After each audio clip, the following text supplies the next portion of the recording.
배워서 남주는 지호학사의 오디오북에 오신 것을 환영합니다. 이 내용은 지호학사 최동곤 작가의 공자왈 알아야 면장을 하지를 오디오북 형식으로 재구성한 것입니다. 오늘은 중국 고대사 중에서 하 왕조의 몰락과 상 왕조의 시작에 관해 알아보겠습니다.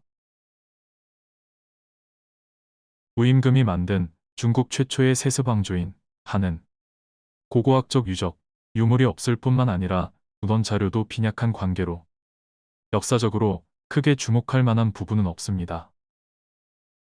그런데 유독 하 왕조의 마지막 왕에 대한 기록은 많이 남아있으니 그가 바로 사치방탕의 대명사이자 주지육림으로 유명한 거렁입니다. 거렁은 원래 정복군주로 이름이 높았습니다.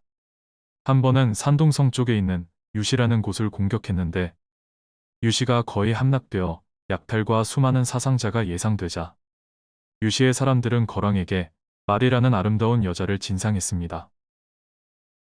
그 이후 거렁은 정사를 뒤로하고 마리와의 사치양락에만 빠졌습니다. 마리는 유시 사람들의 복수를 위해서라도 거렁의 사치를 부추겼는데 특히 비단이 찢어지는 소리를 즐겨서 엄청난 양의 비단이 마리 앞에서 매일같이 찢겨나갔습니다.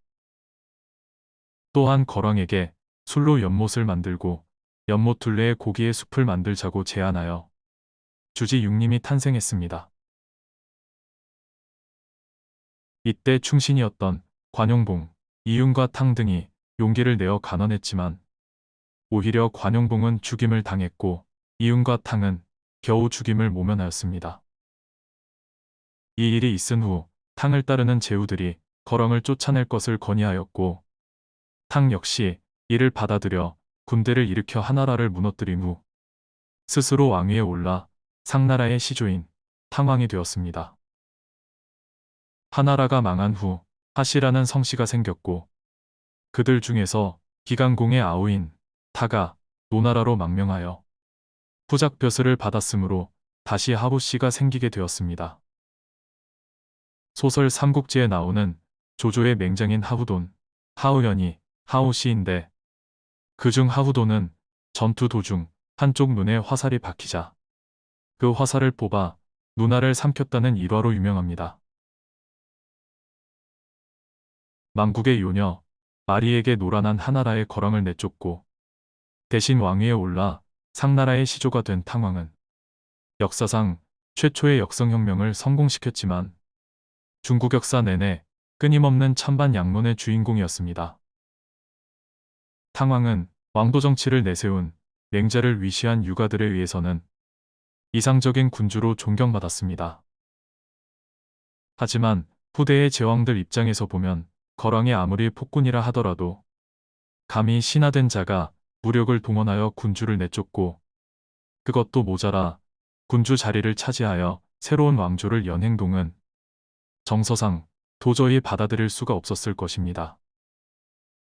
그런 까닭에 명나라를 세운 주원장은 탕왕의 역성혁명을 정치사상적으로 정당화한 맹자를 몹시 증오해서 맹자가 저술한 책 맹자를 금서로 지정했을 뿐만 아니라 그를 문묘에서 추방하기까지 했습니다. 아무튼 왕위에 오른 탕왕은 자신과 함께 목숨을 걸고 거렁에게 충언을 했던 이윤을 등용해서 상나라를 발전시켰습니다. 그런데 이윤은 원래 자신이 하나라의 신하였다는 이유로 탕왕의 청을 처음에는 거절했습니다. 그러나 이윤의 사람됨과 능력을 알아본 탕왕은 한 번의 거절에 물러서지 않았습니다. 무려 5번이나 이윤을 찾아가 설득을 했습니다. 이것이 사마천의 사기에 등장하는 오청 이윤이라는 고사로 유비가 제갈량을 3번 찾아갔다는 삼고 초려의 원형입니다.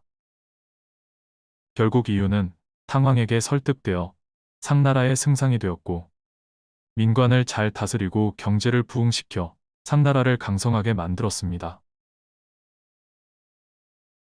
경복궁의 동궁 영역에 있는 비연각은 세자가 업무를 보던 정당이며 비연은 크게 밝힌다는 의미를 가지고 있습니다.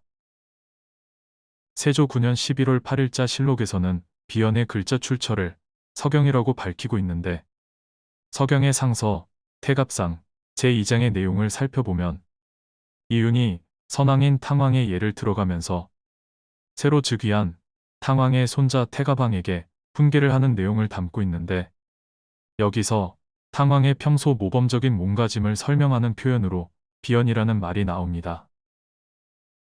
상나라 제3대 임금인 태가방은 즉위한 뒤 법을 어기고 방탕포악하게 생활하였는데 이에 이유는 그의 충언을 듣지 않자 그를 쫓아냈습니다.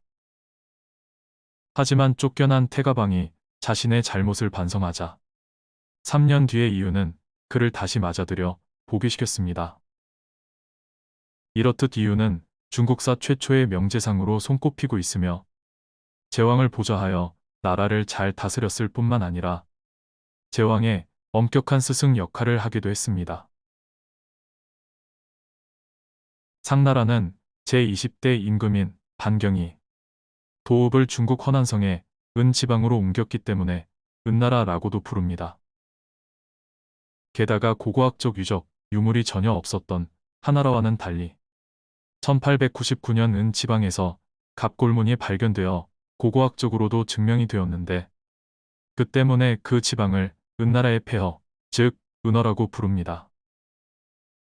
하지만 은나라는 상나라를 얕잡아 보려는 의도가 담긴 말로 인식되기 때문에 가급적 상나라로 부르는 것이 좋습니다. 상나라 사람들은 나라가 멸망한 후에 생업을 위해 각지를 떠돌아다니며 물건을 팔았는데 여기서 유래된 말이 상인입니다. 탕왕은 성탕이라고도 하는데 성탕의 목욕반이라는 표현이 사서오경 중의 하나인 대학에 나옵니다. 탕왕은 매일매일 씻는 세숫대야에 세수할 때마다 쳐다보면서 잊지 말라는 뜻으로 부일신, 일일신, 우일신이라고 새겨놓았습니다. 그 뜻을 직역하면 언젠가 한때 새로워진다면 나날이 새로워질 것이고 또한 새로워질 것이다. 인데 날이 갈수록 새롭게 발전하는 모습을 나타낼 때 쓰는 표현입니다. 일신, 우일신, 더 간단히는 우일신이라는 축약된 형태로도 많이 쓰입니다. 오늘은 여기까지입니다. 지금까지 배워서 남주는 지우학사였습니다.